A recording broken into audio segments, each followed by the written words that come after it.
In this video we're going to be looking at the Barbarian spaghetti. It's slightly different than the Roman spaghetti. This is how I usually deploy. There are so many other ways of doing it, but this is one of the ways I like to do it, depending on the faction I face, of course. But this can be fairly effective. So we're going to be having center. We're going to have our oath swords in the center. We're going to go very wide. This is on ultra unit sizes, so it's going to look slightly different than on large unit sizes. Now, if my oath sword was in the center, exposed open here, he's just asking for a cav charge to the face. Like it's not where he wants to be. So instead, we're going to give him some Levy free support in the center. We're going to be positioning them a bit apart. On the flanks, we're going to do the same thing. We're going to have one cavalry unit on the flanks. We're going to have one cavalry unit on the other side. We're going to have a cavalry unit center to protect from any frontal cav charges and perhaps get a frontal cav charge in of our own. Then we're going to have our Celtic warriors. They are also going to be in the center, like so. Now we have sword followers on the flanks. We're going to have Levy Freemen on the flanks here. Let's see, Levy Freemen on the flanks here. And I have two more units of sword followers here, and they can go wherever basically. So you can either create a more solid line of sword followers like so, sword followers oath sword in the center. This can work just fine. Now, the way this type of formation works is that usually against barbarian factions, if you have skirmish cavalry, they're going to try to go and cause some mayhem on your flanks against your heavy horse. What you're going to do then, you're just going to screen them with Levy Freemen, and that unit is not going to be able to do much except for great cost to itself.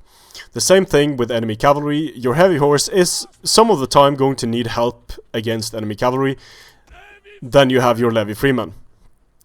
Now these Levy Freemen in the center serve a dual purpose. They both will be able to rush up and push back enemy skirmishers.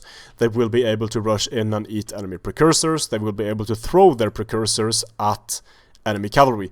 And what you'll notice is that in this particular setup with triple spaghetti, it's actually a quadruple spaghetti. So you have 4 lines with the barbarians.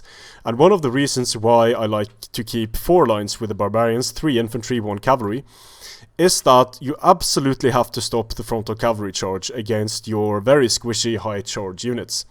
So no cavalry unit is going to be able to get to these oath sword without getting wrecked by 3 layers of precursors. These cheaper units up front, Celtic warriors, will go in and engage units like enemy Hastati. In the ideal scenario, these Levy Freemen will have done a bit of skirmishing with the enemy Hastati first. So if Levy Freemen are able to deplete precursors on Hastati, throw both of their volleys, and then the Celtic warriors charge in, Celtic warriors can defeat Hastati very, very decisively. And that's very important, because you're going to be using this line to remove enemy meat shield units. When enemy meat shield units are removed, it's time to use sword followers and oath sword to destroy the enemy infantry.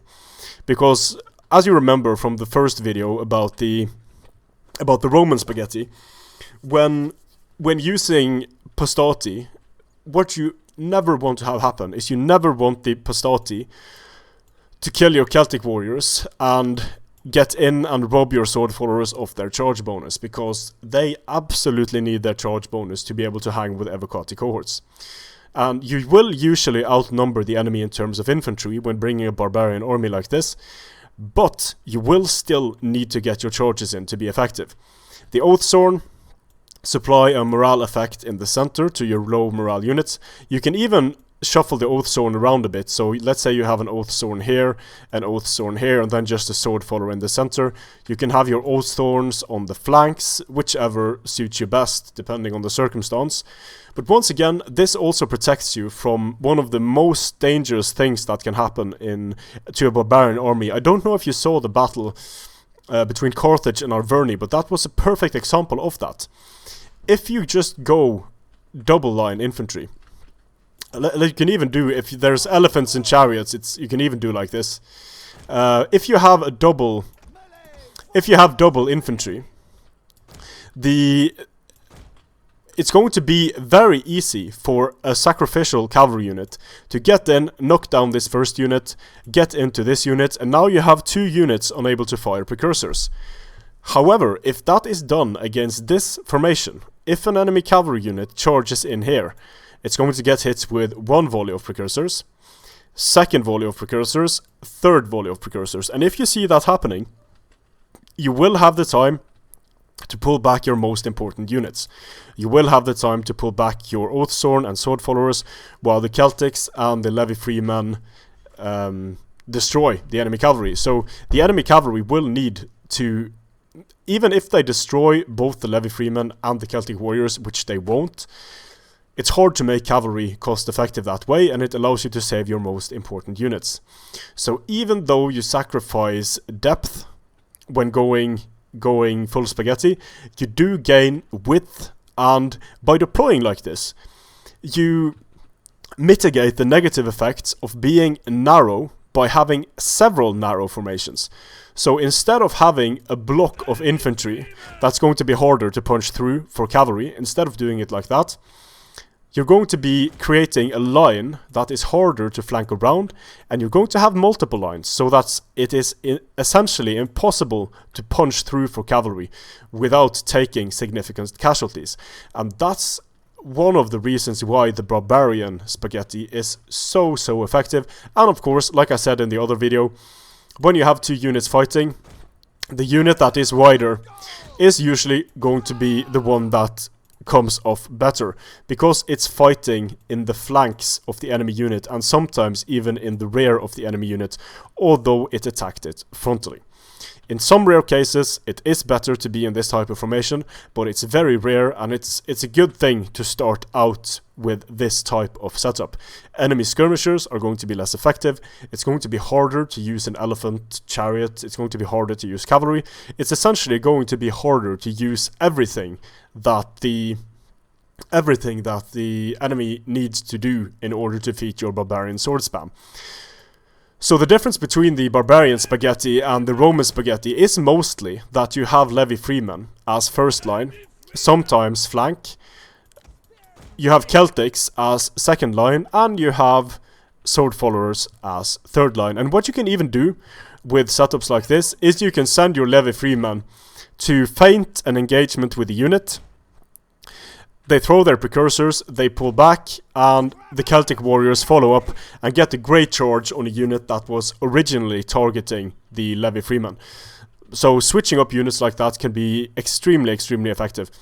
And even doing it diagonally, so let's say there's an enemy unit coming in here attacking the Levy Freemen. You can pull back these Celtic Warriors and send in these Celtic Warriors. And if you get enough of those engagements, things start looking very good for the Barbarians very quickly. So those are some reasons why I use Triple Spaghetti, and some reasons why I think Triple Spaghetti is one of the most effective ways you can deploy your army as a Barbarian faction. You take away the enemy's ability to skirmish, you take away the enemy's ability to flank, and you take away the enemy's ability to frontally cavalry charge your most important units. So, Triple Spaghetti, very effective. Strength and honor.